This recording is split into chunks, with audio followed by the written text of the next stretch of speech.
Bonjour à tous, je suis Donatien Badibanga, pasteur de l'église L'Arche de Dieu à Montréal, que Dieu vous bénisse. Aujourd'hui, nous allons nous pencher sur l'étude du récit de la guérison de l'aveugle de Bethsaïda. Nous trouvons ce passage dans Marc chapitre 8, du 22e au 26e verset. Dans ce passage, en fait, la Bible raconte qu'un jour, Jésus s'est rendu dans la ville de Bethsaïda. Il était accompagné par ses disciples. La Bible nous dit qu'aussitôt qu'ils sont arrivés dans cette ville, on a apporté à Jésus un aveugle pour qu'il puisse lui imposer les mains et prier pour lui afin qu'il guérisse. La Bible nous dit que Jésus a pris cet aveugle par la main. Il l'a conduit hors du village et là, il lui a imposé les mains, il a prié pour lui et après, il lui a posé une question. « Monsieur, est-ce que tu vois quelque chose ?» Et l'aveugle lui a dit, « Oui, je vois les hommes, mais je les vois comme les arbres qui marchent. » Jésus a trouvé que cette réponse était anormale. Les hommes comme les arbres qui marchent. Jésus l'a repris. Il lui a de nouveau imposé les mains. Il a prié pour lui. Et aussitôt qu'il a fini sa prière, l'aveugle lui a dit, « Maintenant, je vois tout distinctement. » C'est-à-dire, maintenant, je vois tout avec netteté. Et Jésus lui a dit, « Retourne maintenant dans ta maison, mais fais attention, ne rentre plus dans la ville. » L'étude de ce texte met en exergue trois choses, trois vérités spirituelles que j'aimerais que vous puissiez fermement fixer dans votre cœur et dont vous devez tenir compte dans votre vie de tous les jours en tant qu'enfant du royaume. Première vérité, Dieu veut que tu comprennes que toutes les bénédictions que tu as reçues de lui sont des solutions aux problèmes de ton prochain. La volonté de Dieu est que tu comprennes cette chose. Que tu comprennes que toutes les bénédictions que tu as reçues de lui. Quand je parle de bénédictions, il est question de bénédictions spirituelles. Par exemple, tu as reçu de Dieu la grâce de guérir, de prier pour le malade pour qu'il guérisse. Tu as reçu de Dieu l'appel au ministère. Tu as reçu de Dieu une foi formidable, une foi qui déplace les montagnes. Tu as reçu de Dieu une capacité de comprendre les choses du royaume que les autres ne peuvent pas comprendre.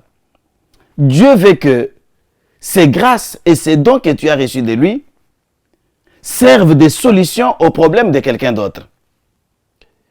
Tu peux avoir aussi reçu de Dieu les bénédictions physiques. Par exemple, ta bonne santé physique. Par exemple, ta beauté. Par exemple, ta façon de bien parler. Par exemple, ta capacité de courir, ta force musculaire et ta force physique. Bref, toutes les capacités que tu as reçues de Dieu. Et n'oublie pas, mon frère, ma soeur, que même le souffle de vie que tu as, c'est un don. C'est une bénédiction. C'est une faveur que tu as reçue de Dieu. Parce qu'ils sont nombreux, ceux qui ont cherché à être vivants, mais qui n'ont pas pu. Ils sont nombreux, ceux qui ont même compté sur leur argent, mais l'argent n'a pas pu continuer à les animer. Dieu veut que ces dons physiques, ces capacités physiques, ces bénédictions que tu as héritées de lui, deviennent des solutions de ta part aux problèmes de quelqu'un d'autre. Ça peut être des bénédictions matérielles ou financières. Ça peut être ta maison, ça peut être ta voiture, ça peut être ton argent, ça peut être ton métier, ça peut être tes talents. Toutes les grâces que tu as reçues, toutes ces bénédictions, Dieu veut que tu les utilises pour aider les autres à résoudre leurs problèmes. Dans le texte que nous venons de lire, la Bible nous dit au verset 23, au verset 22, que lorsqu'ils sont arrivés à Bethsaïda, on a amené à Jésus-Christ un homme aveugle et on lui a demandé de lui imposer les mains et de prier pour lui. On ici, ce pronom indéfini on, remplace quelques braves hommes anonymes de Bethsaïda. Peut-être que ces braves hommes, dans leur vie de tous les jours, lorsqu'ils observaient leurs camarades, puisque le contenu de ce passage nous fait voir clairement que cet homme avait déjà vu dans le passé.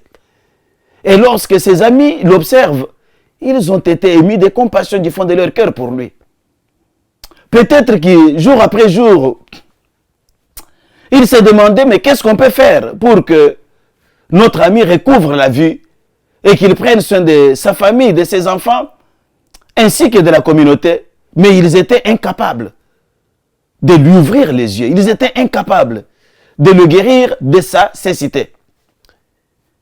Mais ces hommes ont réalisé que la bénédiction que Dieu leur avait donnée, la bénédiction d'avoir le don de la vue, la bénédiction d'être capable de voir encore, que cette bénédiction pouvait être capitalisée, pouvait être utilisée comme une solution au problème de la cécité de leur ami. Voilà pourquoi ils l'ont conduit jusqu'à Jésus, parce qu'ils ont réalisé que c'est Jésus seul qui a la capacité, qui a le pouvoir de le guérir. Comprenez, frères et sœurs bien-aimés, que si ces hommes de Bethsaïda étaient aussi des aveugles, ils n'auraient jamais eu la possibilité de conduire cet aveugle à Jésus-Christ. Mais si ces gens n'avaient pas pris l'initiative de conduire leurs camarades auprès de Jésus, cet homme allait mourir aveugle, il ne serait jamais guéri.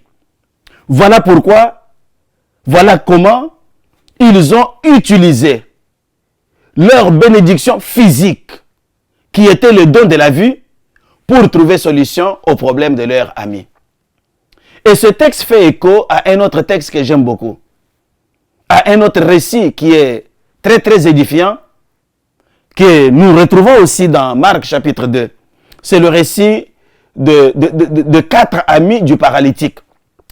Ces 4 amis avaient aussi réalisé qu'ils n'avaient pas la capacité d'affermir, qu'ils n'avaient pas la capacité d'affermir les jambes de leur frère pour lui permettre de marcher. Mais vite, ils ont compris que ils avaient une grâce de Dieu. Cette grâce, c'est qu'eux marchaient. Cette grâce, c'est qu'ils étaient en forme, en bonne forme physique. Et ils ont réalisé qu'ils pouvaient utiliser cette grâce pour pouvoir aider leurs camarades à trouver solution à son problème de paralysie. Aussitôt pensé, ils ont pris le brancard, ils ont porté leurs camarades, c'était dans la ville de Capernaum, jusque dans la maison où se trouvait Jésus. Mais voilà qu'il y a un problème. Un grand monde, une grande foule ne leur permet pas d'accéder à Jésus-Christ. Mais parce qu'ils étaient en forme et parce qu'ils étaient déterminés à trouver solution au problème de leurs camarades, ils sont montés sur la toiture de la maison, ils ont défoncé la toiture et ils ont descendu le paralytique jusqu'au pied de Jésus et Jésus l'a guéri. Vous comprenez, frère, que ces amis ont été la clé de la guérison de leurs amis. Ceux de Bethsaïda ont été la clé de la guérison de l'aveugle et ceux de Capernaum ont été la clé de la guérison du paralytique. Je vais te dire, mon frère, ma soeur, que ces braves hommes, ces amis, te représentent, toi, ma soeur. Ses amis te représentent, toi mon frère. Nous vivons dans un monde compliqué. Nous vivons dans un monde où beaucoup de gens ont beaucoup de problèmes. Mais Dieu veut que les bénédictions qu'il a répandues sur toi, que tu puisses les utiliser pour aider quelqu'un d'autre à trouver solution à son problème. Que Dieu te bénisse. Ta beauté peut aider quelqu'un à trouver solution à son problème. Ta force physique peut t'aider à prendre un malade, à le conduire là où on peut lui donner les soins. Ta capacité financière peut t'aider à venir, à subvenir aux besoins de celui qui est moins nanti et qui, à cause de ce manque flagrant, peut perdre même sa vie ou perdre sa famille. Ta capacité spirituelle peut t'aider à conduire quelqu'un qui n'a pas de foi vers le Seigneur Jésus-Christ pour que lui donne la vie éternelle. Bref, Dieu veut que tu saisisses toutes les bénédictions qu'il a répandues sur ta vie pour que tu aides quelqu'un d'autre à trouver aussi une solution à son problème. Que Dieu te bénisse.